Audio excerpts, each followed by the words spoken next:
E eu tenho certeza que Deus vai surpreender você com vitórias. Deus vai surpreender você. Ele sempre dá mais do que pedimos. Ele sempre dá mais do que pensamos. Porque Ele é bom. Ele é bom. Ele é bom. E agindo Deus, quem impedirá? Quem impedirá o agir de Deus? Diga amém. Amém ou não amém? Você tem a Bíblia com você aí? Deixa a Bíblia preparada. Vamos aprender hoje sobre a importância do culto. A importância do culto. A importância de você estar na casa de Deus. Como eu falei no primeiro culto, esse é o nosso segundo culto do dia. São tantos assuntos que eu creio que Deus quer trabalhar com a igreja, né? São tantas coisas que eu creio que Deus quer ensinar para a igreja. São tantas coisas que eu creio que Deus quer falar com o povo. Deus quer falar sobre a sua vida familiar, sobre o seu casamento. Deus quer falar sobre as suas finanças. Deus quer falar sobre o ministério, sobre a obra. Deus quer falar sobre a vida em sociedade. Então, durante o ano, Deus vai sempre trabalhar assuntos aqui. A Bíblia é completa. Tudo que nós precisamos está na palavra de Deus. Amém, gente? Está na palavra. A palavra é completa, né? A palavra é completa. Como eu falei há dias atrás, é como a água, né? Você pega a água, né? Você está com sede, bebe água. A água mata a sede. Mas se você tiver com calor, usa a água, ela refresca. Se você tiver sujo, use a água, ela limpa. Amém ou não amém? Se você quer dar vida para a planta que está lá na sua casa, põe a água, a planta vai viver. Enfim, a água, ela refresca, ela mata a sede, ela limpa.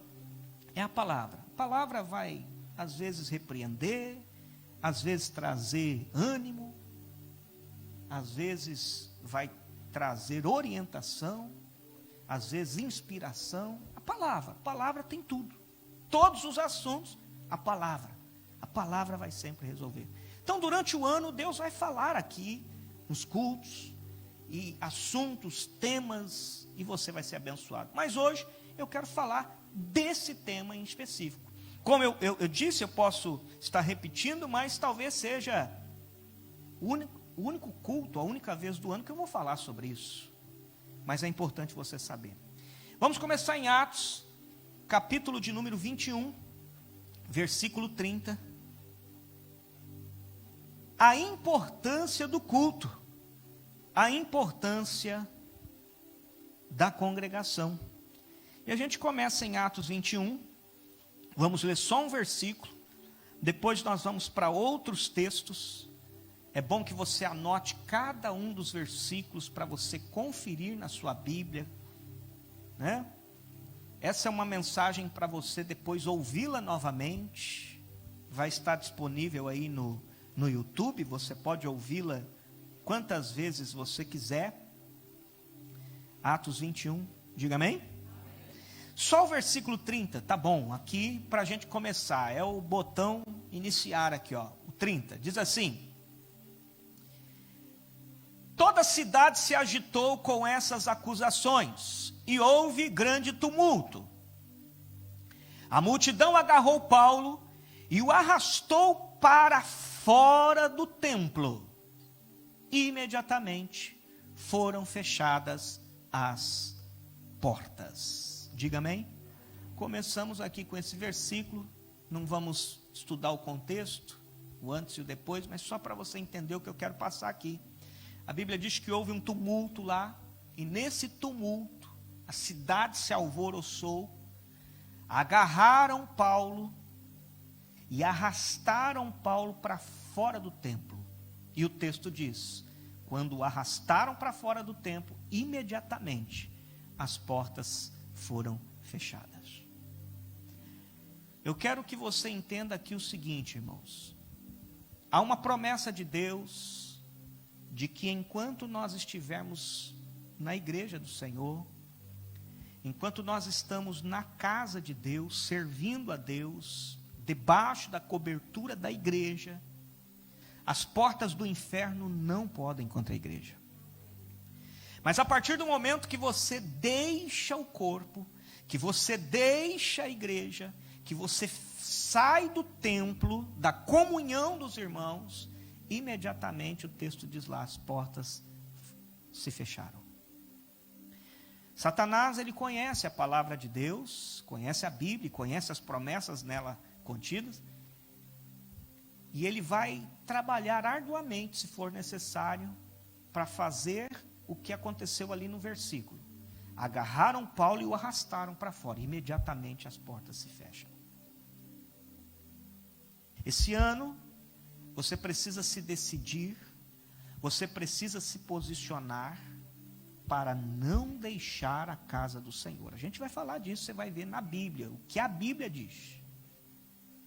A importância de você estar na casa do Senhor. E por isso eu disse que essa palavra é para você ouvi-la outras vezes e ajudar outras pessoas. Porque esse é um assunto que você precisa conhecer. A Bíblia fala sobre isso. Talvez era assunto não para um culto, mas para uma série de cultos. Porque existem inúmeras promessas e orientações na Bíblia Sagrada sobre a importância de você estar no culto. Você às vezes não tem ideia do peso espiritual que tem isso quando você está no culto. Quando você se assenta para ouvir a palavra de Deus. Em uma dessas reuniões que nós estamos fazendo, dessas 12, eu não me lembro se foi no segundo ou no terceiro dia, eu acho que está no YouTube. Nós tivemos 1 ou 2 dias que nós tivemos problema de transmissão e teve culto que não foi salvo. Mas eu acho que esse foi salvo. Eu falei sobre Lucas, capítulo 2. A Bíblia conta em Lucas, capítulo 2, é o único texto da Bíblia, eu preguei sobre isso nessa reunião, que é o único texto da Bíblia que conta uma parte da vida de Jesus. Porque Jesus nasceu lá em Belém, e a Bíblia diz que quando ele nasceu em Belém, no dia do nascimento dele, um anjo falou para José: José, foge para o Egito, porque Herodes vai tentar matar a criança. E aí José foge para o Egito, com o bebê. Fica lá com o bebê, até Herodes morrer. Quando a criança já está grandinha, né? Jesus, o menino Jesus já está grande, eles voltam para Israel. Mas Jesus, o ministério dele não aparece na Bíblia. Ele só vai aparecer com 30 anos, quando ele chega no Rio Jordão, e João Batista batiza ele. Então, do zero, né, do nascimento em Belém, até os 30, a gente não sabe o que Jesus fazia. A gente não tem informação na Bíblia. Qual era o cotidiano dele, qual era a rotina, com quem que ele falava, quem eram os amigos, a gente não sabe.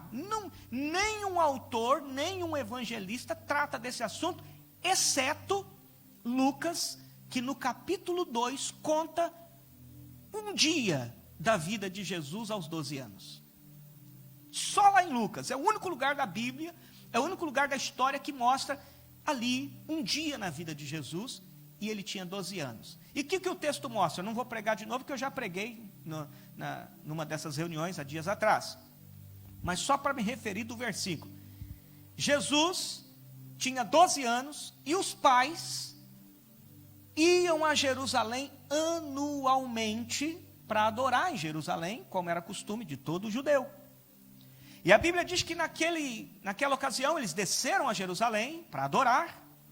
E depois de adorar, depois da festa, era uma festa de adoração, eles voltam para Nazaré, que é no norte de Israel.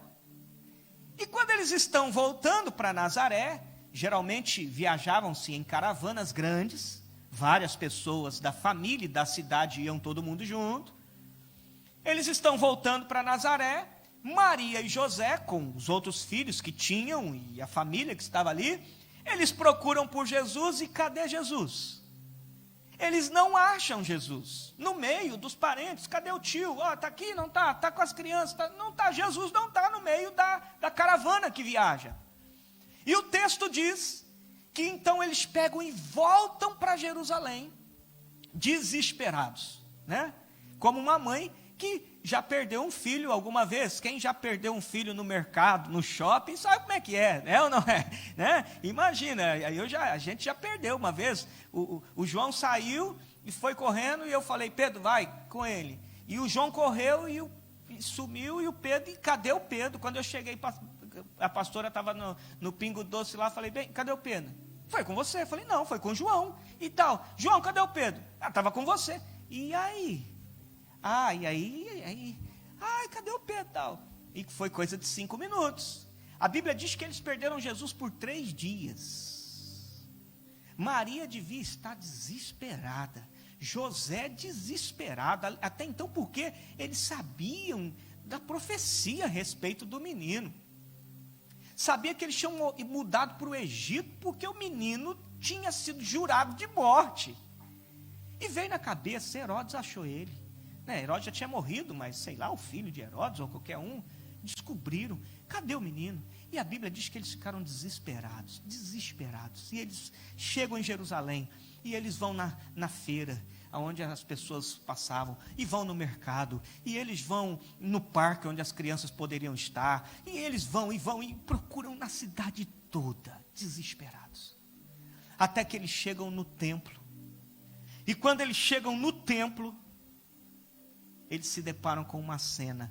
Jesus está sentado conversando com os líderes, com os sacerdotes, fazendo perguntas, e ouvindo, e perguntando isso, perguntando aquilo. E aí a Maria chega e fala assim, Jesus, meu filho, você quer matar sua mãe do coração?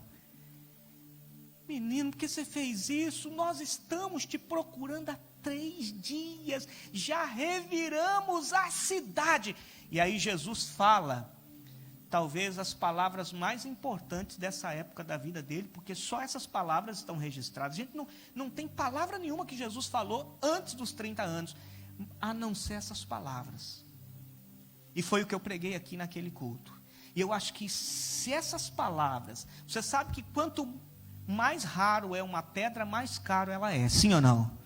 Gente, se só existem essas palavras de Jesus num espaço de 30 anos, eu acredito que essas palavras são muito raras, são muito preciosas, e elas precisam receber um certo valor, porque só tem elas, em 30 anos, só elas. Vamos ver o que ele falou, nesses 30 anos, capítulo 2, versículo 49, Evangelho de São Lucas, glória a Deus, amém ou não amém? Quem está comigo, diga aleluia. Versículo 49 diz assim, por que me procuravam? Jesus perguntou, né? Porque a Maria falou, filho, o que você fez? Você quer me matar? Por que me procuravam? Jesus perguntou para ela. Não sabiam que eu devia estar, aonde, gente? Na casa do meu pai. Maria falou assim, filho, a mãe está desesperada, a mãe foi no mercado atrás de você, a mãe foi na padaria, a mãe foi na feira, a mãe foi no parque, a mãe foi na praia, a mãe foi na polícia, a mãe foi... Eu falei assim, mãe, você procurou em tanto lugar para quê? Só não sabia que eu ia estar aqui.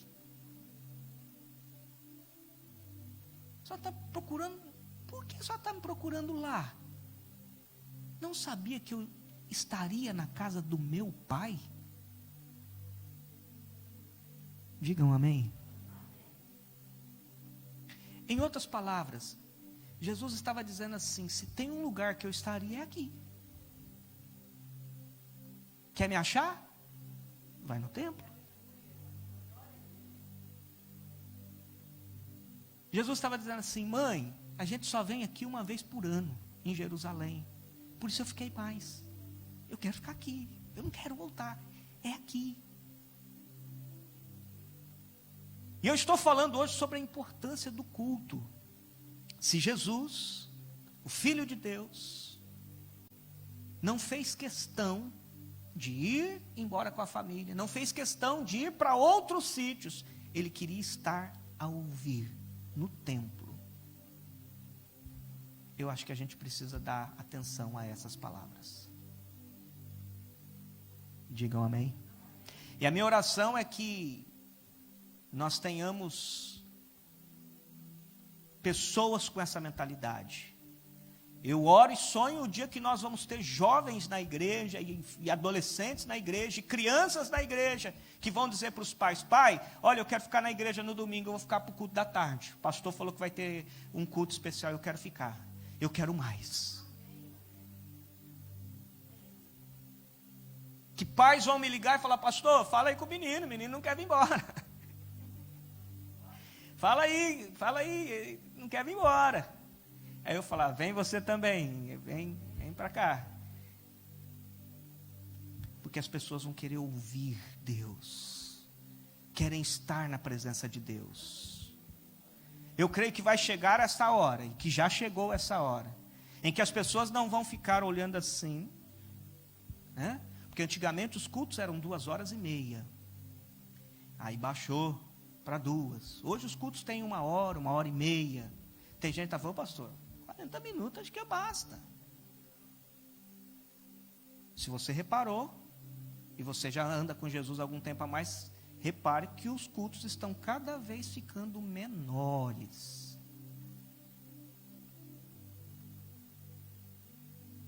Cada vez eles estão ficando menores.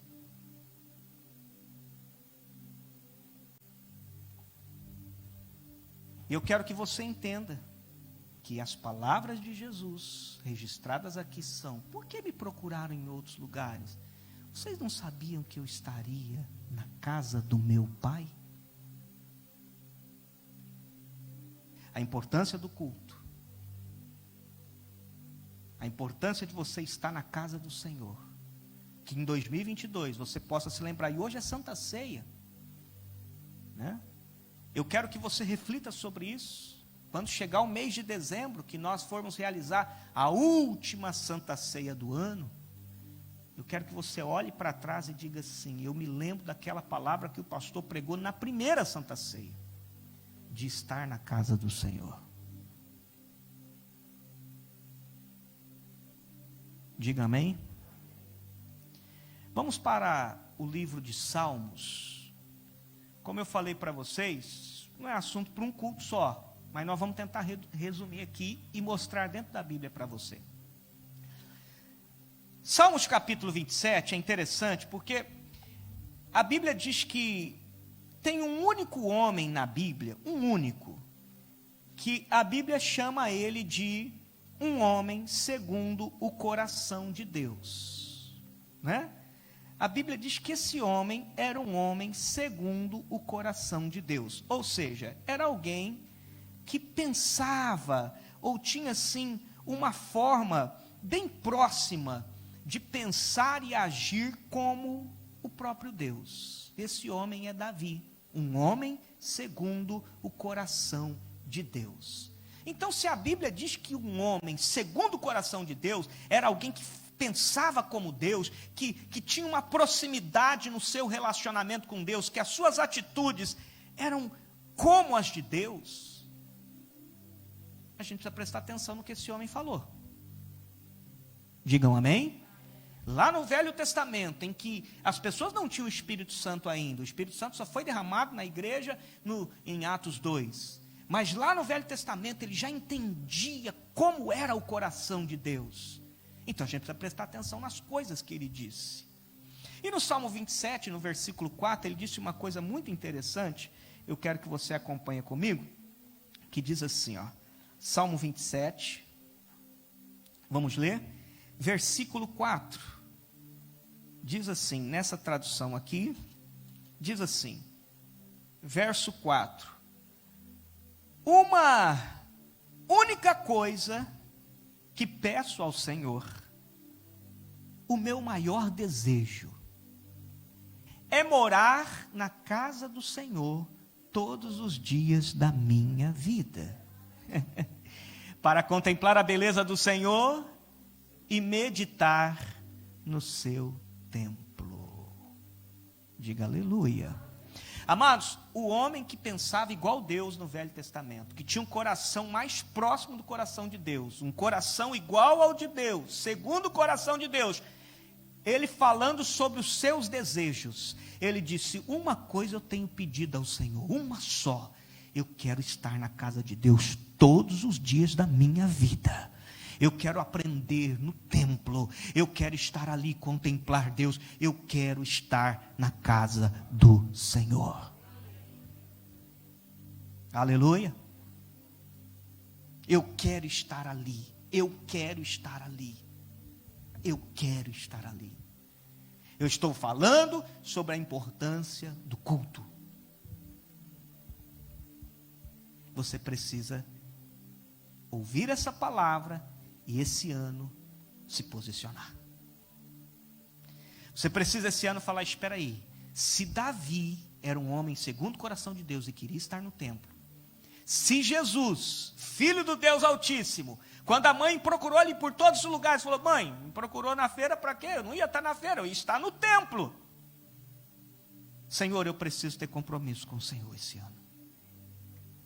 Eu preciso estar na tua casa. Eu preciso esse ano decidir andar com o Senhor. Quem está comigo, diga graças a Deus. Uma coisa eu pedi ao Senhor, disse Davi, e eu vou buscar, é estar no templo. A Bíblia diz em 2 Crônicas capítulo 9, não precisa ler, a Bíblia diz lá que a rainha de Sabá, ela foi visitar Salomão. E a Bíblia diz, 2 Crônicas 9, diz que quando ela visitou Salomão, ela foi toda cheia de pompa, porque ela ouvia falar que Salomão era um rei próspero e tal, e ela falou: eu vou lá para ver se é isso mesmo. E ela foi lá para prová-lo. A Bíblia diz que ela chegou com uma caravana muito grande, cheia de perguntas, e ela foi para provar Salomão. Quando ela chegou, ela começou a observar as coisas lá no reino de Salomão. E tem um versículo lá, salvo erro, é o versículo 4, diz assim, que ela começou a olhar, e ela viu a casa de Salomão, viu a comida que Salomão comia, viu a roupa dos servos de Salomão e a postura dos servos de Salomão. Então ela começou a ver o que acontecia lá, a casa dele, a roupa dos servos, a forma que eles serviam, a comida, a fartura que eles tinham. E aí no final do versículo diz assim: e a sua subida à casa do Senhor ficou boquiaberta. Irmãos, dentro de tudo que a rainha de Sabá viu, a Bíblia diz que ela viu que ele tinha uma casa boa, que ele tinha muita fartura na mesa, que ele tinha servos e servas e todos tinham uma postura, um treinamento que era espetacular, mas ela reparou que em tudo isso ele subia diariamente à casa do Senhor. A Bíblia diz que ela ficou fora de si. Meu irmão, minha irmã, as pessoas, a sua família e até os seus filhos estão vendo a sua subida à casa do Senhor. Você não sabe, mas de uma forma às vezes até inconsciente, né? Até inconsciente, eles estão vendo o seu compromisso para com o templo, o seu compromisso para com a casa de Deus, a sua subida à casa do Senhor. Você não precisa ensinar, mas eles estão vendo que domingo é sagrado, é o dia do Senhor, é o seu dia de culto, depois do culto. Ah, tem tal coisa, depois do culto. Não precisa falar, porque eles sabem, não, só depois do culto. Eles estão vendo a sua subida à casa do Senhor. E sabe o que a Bíblia diz? A Bíblia diz no Salmos 92, que os que estão plantados na casa do Senhor, florescerão nos seus átrios, na velhice ainda darão frutos. Promessa para quem está plantado na casa do Senhor. Estar plantado é você ter uma raiz, é você ter um compromisso, é você fazer parte de um corpo. E isso é a importância da congregação, digam amém. Hoje é um termo que é o termo dos desigrejados. O que é um desigrejado? Desigrejado é uma pessoa que ela entendeu que ela quer servir Jesus, mas ela não quer fazer parte de um corpo, de uma congregação, de uma família, né? Fui da igreja A, depois não gostei, fui para B, também não deu certo, fui para C, não deu certo, e hoje eu amo a Jesus, mas eu não faço parte de nenhuma congregação. Isso é fora da palavra, porque nós temos que estar plantados. Digam amém. Não há um só soldado que diz: eu sou soldado, treinado, atiro mesmo e não erro o alvo. E qual pelotão você faz parte? Nenhum. Eu luto independente. Não existe. Todo soldado faz parte de um pelotão, faz parte de uma esquadra, faz parte de tem alguém que o comanda. Amém, gente? Todo atleta tem uma equipe que ele defenda. Ele não pode dizer: olha, eu sou o melhor marcador, e você joga em qual equipe? Eu sou independente, eu não jogo em equipe nenhuma. Então você não serve, porque não existe atleta que não defenda uma equipa. Não existe soldado que não defenda, que não participe de um grupo. Do mesmo jeito que não existe cristão independente. A Bíblia diz que tem que estar plantado. Digam amém, gente? Tem que estar plantado. Em algum campo você tem que estar plantado. Se você não estiver plantado, você não vai dar fruto. Você não vai florescer. Você não vai estar coberto pela família de Cristo. Há uma família, há um elo, há um corpo.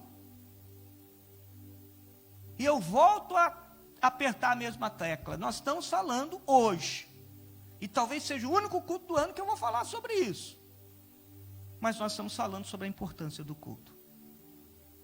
Nós estamos falando sobre a importância da congregação. Nós estamos falando sobre a importância de você estar na casa do Senhor. Salmo 122, por favor. Davi disse: o homem segundo o coração de Deus. O que é que ele disse? Leiam comigo. Glória a Deus. Salmo 122, versículo 1.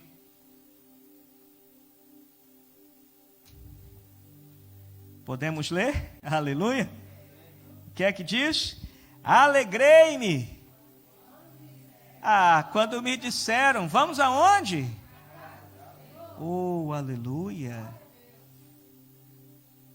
Olha, tem semana que você tá mais com o bolso mais cheio, você fala: hoje eu quero ir almoçar naquele restaurante. Louvado seja Deus. Né? Tem dia que tem mês que você está bom, você fala assim: eu vou viajar. Glória a Deus, e vai mesmo. Mas quando chega o dia do culto, o seu coração fala assim: é dia de culto hoje. É gostoso comer fora, é gostoso viajar, é gostoso. Hoje eu vou tirar para não fazer nada, né? Tem gente que gosta. Fala: hoje eu vou tirar para dormir. Eu vou dormir hoje, só vou acordar depois da manhã. Glória a Deus. Se você consegue, tenha bom sono, que Deus te abençoe. Eu não consigo. Se falar isso para mim, eu começo a passar mal agora. Se falar que eu já começo a passar mal, né? Que eu não consigo, por favor. Mas se você consegue, que Deus te abençoe. Mas quando chega a hora do culto, o dia de culto, a nossa alegria precisa vir à tona, porque o salmista falou: alegrei-me quando me disseram, vamos à casa do Senhor. Não, o culto tá com a família de Cristo, isso não tem preço. Tudo que Deus fez para nós é bom. Deus te deu condição, vá. Deus, vá. Olha, usufrua de tudo que Deus te deu. Mas não tem alegria, e não tem nada que substitua a alegria de estar no templo do Senhor, de estar ouvindo a palavra, de estar levantando as mãos. Ali eu me encontro, ali eu estou na casa de Deus, ali eu estou ali eu estou em casa. É na casa do Senhor. Foi o que Davi disse. Alegrei-me quando me disseram: vamos à casa do Senhor. Ele disse: é agora, oh glória, vamos à casa do Senhor. A casa do Senhor. Era lá que Jesus estava. A mãe procurando. Ele falou: mãe, aqui eu estou ouvindo aqui, ó. Fica aqui também, mãe. Olha aqui. A importância do culto. Amém? Atos 3, por favor. Atos capítulo 3. Vai tomando nota das referências. Atos capítulo 3. Glória a Deus. Olha, essa mensagem vai ficar salva ali no nosso canal no YouTube, para você ouvir, ajudar pessoas que precisam aprender e entender sobre a importância do culto. Atos capítulo 3 tem uma história interessante aqui, e nós já pregamos ela outras vezes, mas eu quero aqui só frisar alguns pontos. Versículo 1 diz assim: certo dia, por volta das 3 da tarde, Pedro e João foram ao templo fazer o quê? Orar. Eu tenho uma tradução, que é a Revista Corrigida, ela fala um pouquinho diferente. Ela fala assim, que Pedro e João subiam juntos ao templo à hora da oração. A hora nona, a hora da oração, amém? E eu acho interessante essa tradução, porque nos dá a entender que havia um horário, que era um horário de oração, que as pessoas iam para o templo para fazer o quê? Orar. Todo dia iam para lá orar. E como eu falei no primeiro culto aqui, que nós estamos fugindo um pouco da ideia original do templo, porque o que hoje menos acontece na igreja é oração. Você já reparou que na igreja às vezes a gente tem os cultos temáticos, e nada contra, porque nós fazemos o culto com um tema A ou B, para trabalhar aquele tema, e é importante, mas muitas vezes se não tiver um tema X, as pessoas não vêm ao culto. Porque não é um culto com tema, um culto focado num alvo específico. Está errado. As pessoas deveriam vir à igreja para orar. Não ter dia, não ter hora. Olha, eu vou para a igreja hoje. Mas nós estamos tão fora da ideia original, que se um dia qualquer você fala assim, vou lá para a igreja hoje, alguém vai falar para você assim, mas não tem culto não. Porque as pessoas estranham. Você vai fazer o quê? Hoje não tem culto. Aliás, nós estranhamos. Se alguém chegar aqui numa terça-feira à tarde e falar, e aí, tudo bem, irmão? Irmão, hoje não tem culto não, volta amanhã. Porque as pessoas tinham que vir para a igreja orar. Deveria ser a coisa mais comum você chegar qualquer dia da semana aqui e ter gente orando. Ter a banda aqui tocando, 2 ou 3 ali orando. É culto do quê? Não, é oração. A igreja é casa de oração. Amém, gente? É casa de oração. Mas por a gente se distanciar, nós achamos estranho. Se alguém chegar aqui e ficar orando aí durante o dia, nós vamos achar estranho. A gente vai falar assim, tem um irmão aí que está orando aí, tem umas 2 horas. Deve estar com algum problema, hein? Deve estar cheio de pepino para resolver, para estar orando tanto. É ou não é? Seja sincero. Ou a gente vai achar que tem parafusamento, vai falar assim, isso aí tem um parafusamento, fica aí, está orando aí, ó, tem horas que ele está orando aí. A gente vai achar que a pessoa está com problema. Quando quem está com problema somos nós que não oramos.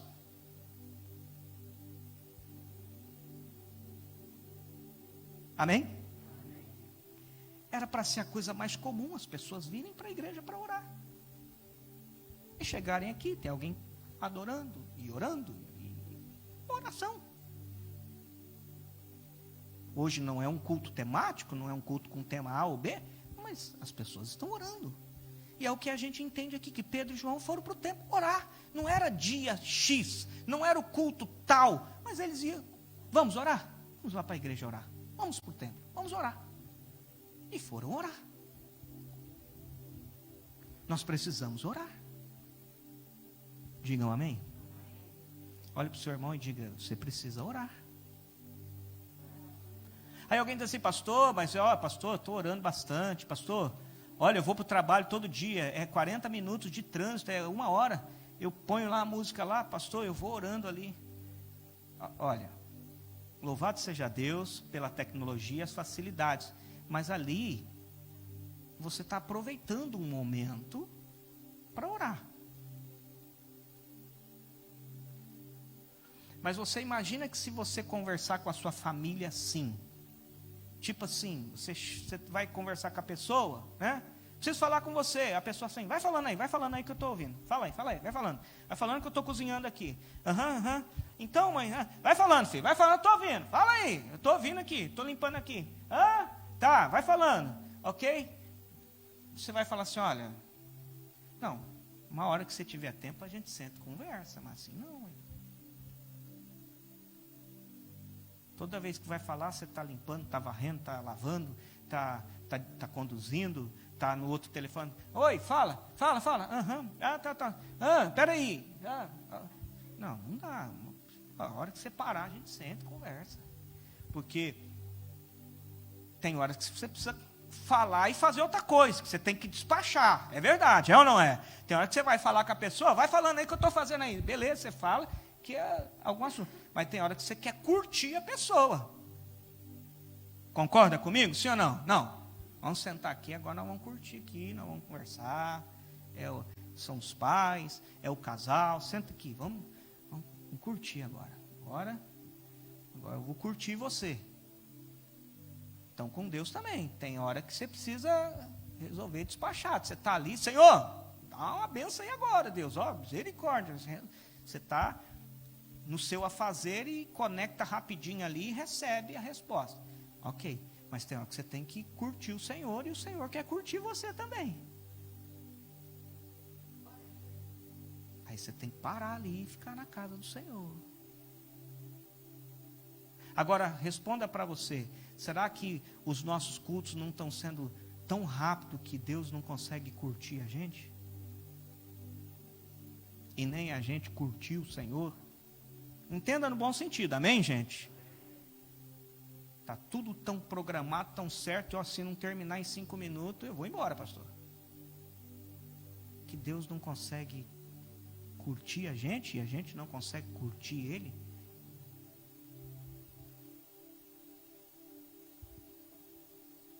Então Pedro e João subiam na hora da oração.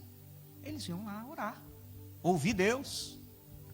E o texto diz assim, no versículo 2, e um homem aleijado de nascença estava sendo carregado todos os dias, era colocado ao lado da porta chamada Formosa, para pedir esmolas a quem entrasse no templo. Digam amém?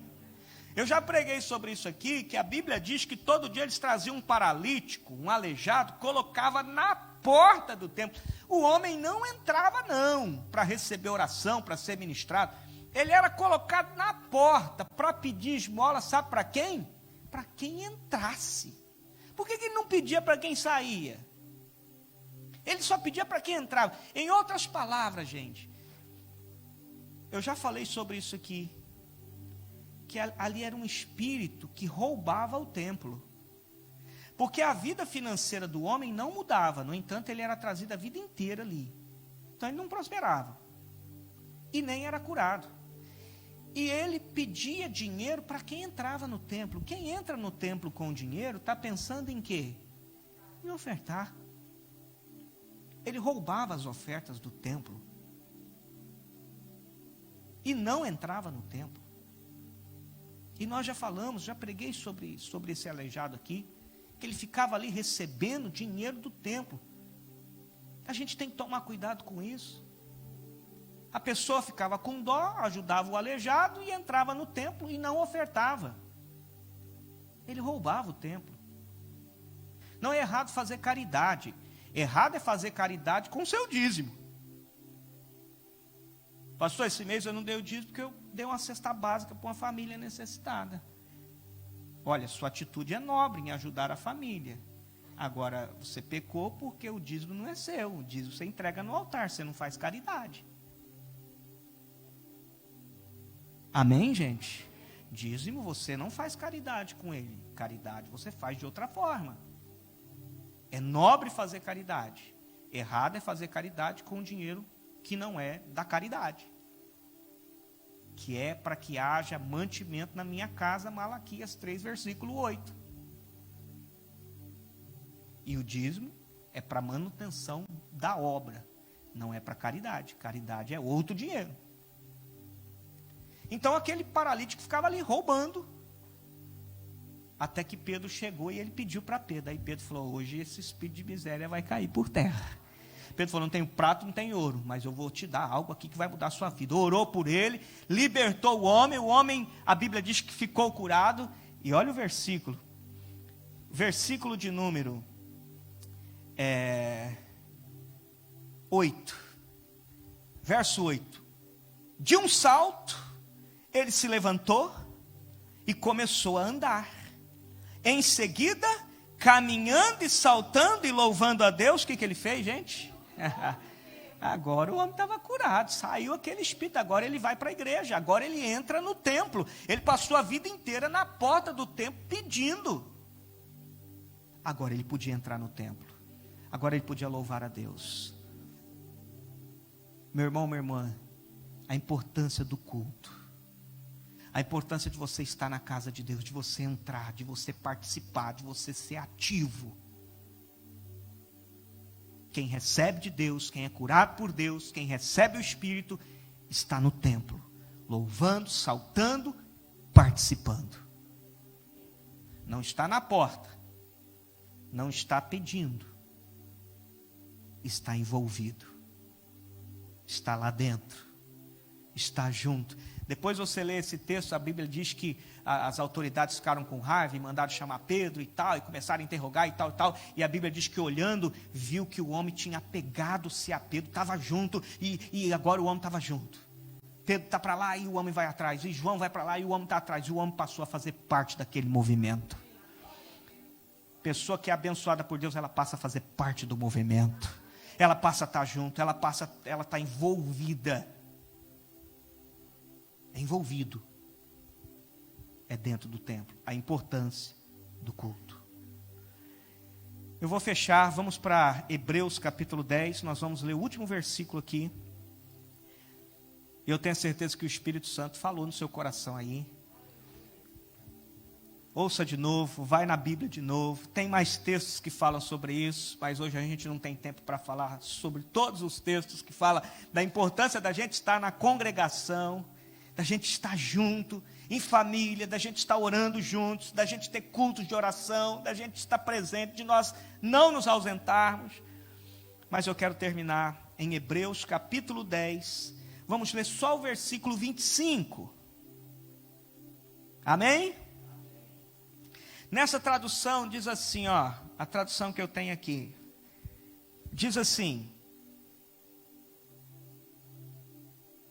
e não deixemos de nos reunir como alguns, mas encorajemo-nos mutuamente, sobretudo agora que o dia está próximo. Digam amém?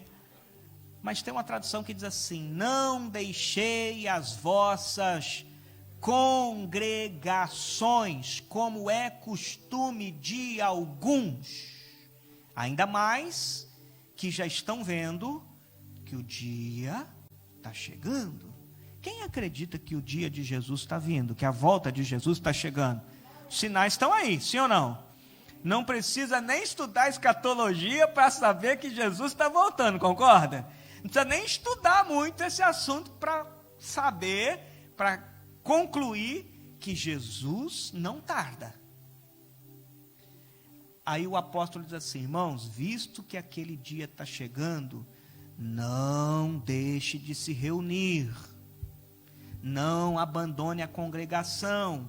Não abandone o culto. Porque o dia se aproxima. Admoestai-vos uns aos outros. Encoraje o outro. Olha, tem gente que está desanimando, chama ele, puxa por ele, puxa por ele, não deixa, porque o dia está chegando. Não abandone a congregação. E aí você linka esse último versículo que nós lemos com o primeiro versículo que nós lemos de Atos 20.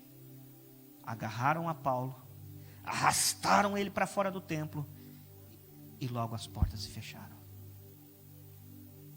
Meu irmão, minha irmã, esse ano decida-se a ter cadeira cativa. Amém, gente?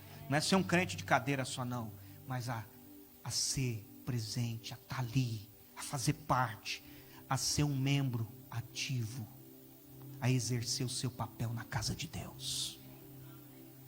Em nome de Jesus. Plantados na casa do Senhor, florescerão nos seus átrios e darão muitos frutos. Há uma bênção que vem sobre nós, só de nós estarmos na congregação, servindo aos irmãos, servindo a igreja, ativos na casa do Senhor. E com essas palavras eu abençoo a tua vida.